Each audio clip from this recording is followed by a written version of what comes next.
இதுவரைக்கும் சந்திராஸ் கிச்சனை சப்ஸ்கிரைப் செய்யாதவர்கள் ரெட் கலர் சப்ஸ்கிரைப் பட்டனை ப்ரெஸ் பண்ணி சப்ஸ்கிரைப் பண்ணிக்கோங்க.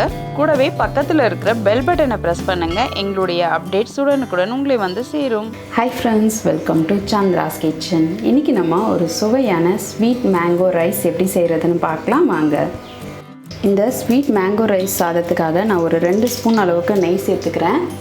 நெய் சூடானது இப்போ நம்ம முந்திரி திராட்சை சேர்த்துட்டு நல்லா இதை வறுத்துக்கலாம். இப்போ முந்திரி திராட்சை வந்து பார்த்திங்கன்னா நல்லா வறுபட்டுருச்சு. இது கூட நம்ம மாம்பழத்தை அரைச்சி வச்சுருக்கிற விழுதை சேர்த்துக்கலாம்.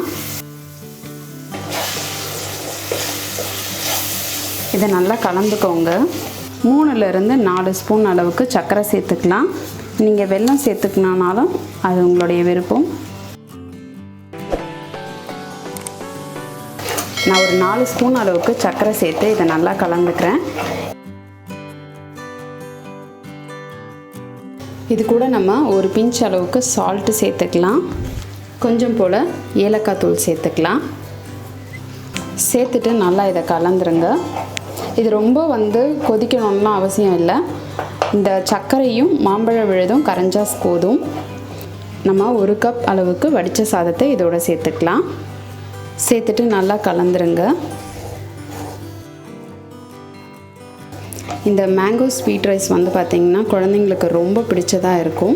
இப்போ நம்ம இந்த சாதமும் மாம்பழமும் சேர்ந்து ஒரு 5 நிமிஷம் இருக்கட்டும்.